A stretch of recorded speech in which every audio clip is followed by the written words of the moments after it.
Bienvenidos a Cine Aparte y gracias por darle play a esta nueva entrega.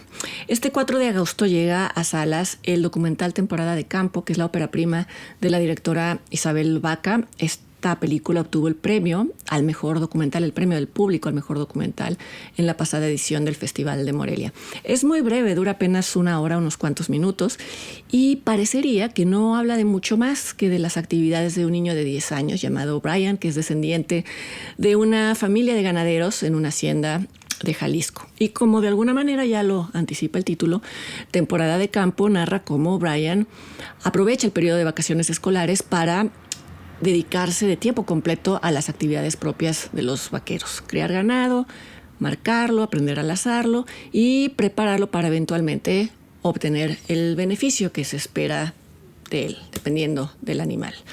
Junto con su primo Aarón, Brian disfruta enormemente estas actividades y se identifica plenamente con la figura del vaquero, tanto que en algún momento de esta temporada de campo llega a la conclusión de que la escuela no es para él. En una escena, Brian le dice a su tío que, a pesar de que su madre le ha dicho que ella quiere que él siga estudiando y que se convierta en licenciado, él lo que quiere es dedicarse a lo que se dedica su familia. La propia directora ha dicho que su película se inscribe en el género Coming of Age, que es el que agrupa los relatos que hablan de maduración o del paso de una persona joven a una nueva etapa. Y si bien es muy pronto para decir que Brian ha madurado a los 10 años o incluso para saber si se va a poder dedicar en efecto a la ganadería, la película deja clara su convicción. El documental alterna breves conversaciones entre Brian, su primo, y la directora, quien no aparece a cuadro, sino que lo entrevista. Alterna esto con breves escenas que lo muestran dedicándose a las labores del campo, no solo jugando, sino como él mismo lo llama, trabajando, se lo toma muy en serio. En todo caso, lo que le queda claro a la audiencia, muy claro, es que este niño está en su elemento. Decía hace un momento que Temporada de Campo era, en apariencia, solo una crónica de estos días soleados, ligeros y divertidos en la vida de Brian. Es esto, claro, pero es mucho más. Tiene capas bajo la superficie y son capas que abordan temas difíciles. Uno de estos temas no solo es difícil, sino que está al centro de un debate actual y que es un debate que genera reacciones iracundas y encontradas y encendidas. Me refiero al tema de la tauromaquia, al debate de la tauromaquia, alrededor de la tauromaquia. Y cuando al inicio de esta entrega describí el oficio de la familia de Brian, deliberadamente no mencioné que los animales que crían son toros de lidia. Creo que más allá de la postura que tenga cada quien alrededor de esto, creo que la mayoría está enterado de que actualmente la tauromaquia está teniendo una especie de ocaso por el simple hecho de que cada año aumenta la lista de países que prohíben las corridas de toro. Vamos, hace unas semanas se prohibieron en la capital del país, en la Plaza México, cosa que sobra decir, pues no estaba en la mira de la directora cuando filmó este documental. Entre los argumentos que esgrimen quienes se oponen a que desaparezcan las corridas de toros está el de preservar lo que ellos consideran una tradición no solo cultural, sino artística, pero también se habla mucho de las comunidades y de las familias que dependen económicamente de la crianza de toros de lidia, y es aquí en donde se inserta la historia de Brian y de su familia, una familia que se ha dedicado a este oficio durante mínimo 3 generaciones, me parece 4. No mencioné desde el principio qué tipo de ganado criaba esta familia porque la propia directora no lo puso en primer plano. El no haberlo hecho, por otro lado, y por la razón que sea, acaba siendo uno de los elementos más potentes de Temporada de Campo. ¿Por qué? Porque el espectador no lo espera, no espera cuál va a ser la actividad a la que se dedica la familia de Brian, y cuando se da cuenta ya está inmerso en el relato vacacional de Brian y ya está enganchado con la candidez del niño. Es también interesante cómo esta estructura le permite a ella, a la directora, mantener una postura neutra, por lo menos dentro de la película, que bueno, es lo único que importa. No es un documental de tesis, es un documental que expone. En una entrevista que se publicó en la página del IMCINE, Isabel Baca cuenta que el rancho en el que transcurre la acción es un rancho de su familia, que pertenece a su familia. Cuenta que ella creció teniendo muy de cerca a la familia de Brian y que ella misma admiraba desde niña o admira desde niña el mundo de los vaqueros. Es una declaración importante, pero no se habría adivinado nada de esto a partir del material mismo.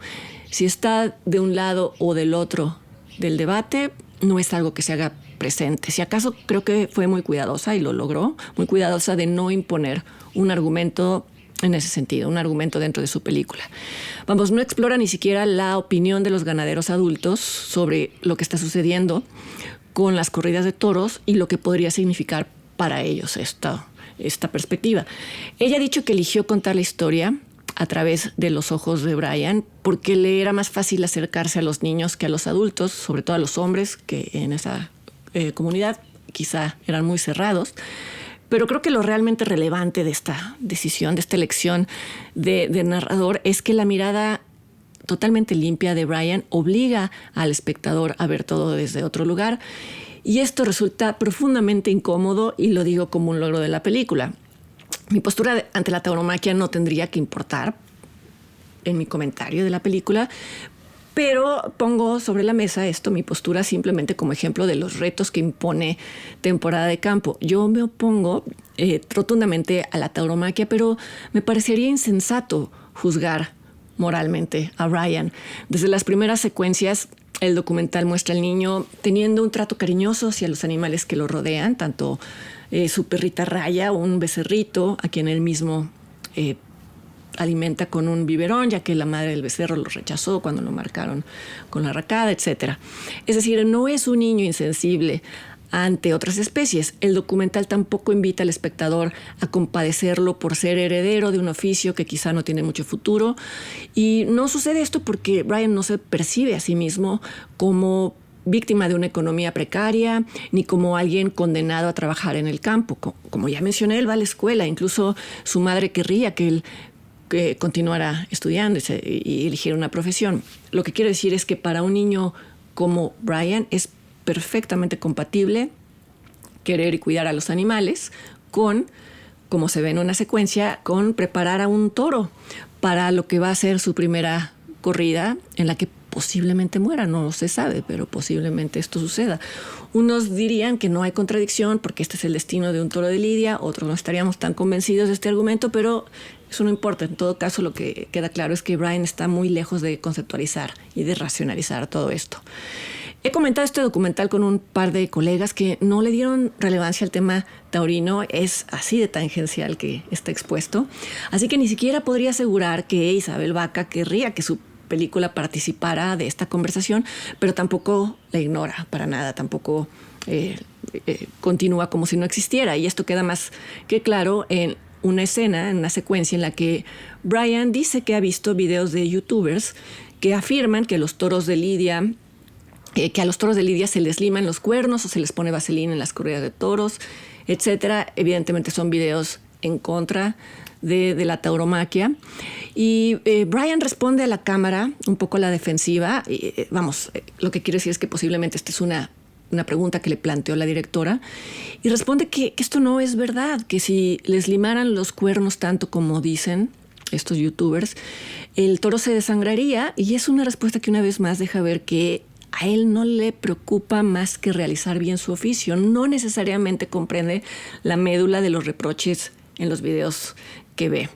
Otras escenas que causan incomodidad, y repito, lo digo, es un halago la incomodidad porque uno no sabe qué hacer con las emociones que se generan, son aquellos que muestran al niño viendo corridas de toros en su celular y disfrutándolas, y también ojea revistas con toreros, incluso juega a ser un torero con un capote, con una espada. Son escenas incómodas porque tal cual son difíciles de acomodar en el esquema de ideas y de emociones que algunos tenemos respecto a este tema. Y es que, insisto, es imposible aún para los defensores de los animales reprochar la visión del mundo de Brian. Es el tipo de películas que impide que el otro juzgue desde la superioridad moral. A propósito de temas divisivos, en concreto la tauromaquia, y de documentales que invitan a entender la visión del otro, aunque no se comparta, vuelvo a recomendarles el documental Un filósofo en la arena, de Aarón Fernández y de Jesús Muñoz, el cual ya comenté aquí en Cine Aparte, por si buscan buscar esa cápsula o ver directamente la película. Y lo hace desde un tono muy distinto a las postales bucólicas de Temporada de Campo. Lo que hace es invitar a los antitaurinos a asomarse a la cabeza de quienes defienden a profundidad las corridas de toros. Repito, no es una invitación a cambiar de lado. Yo sigo muy firmemente plantada en el mío, sino lo invitan a entender la perspectiva del otro en toda su complejidad o en toda su inocencia. En el caso de Temporada de Campo, una inocencia encarnada en la figura del pequeño Brian.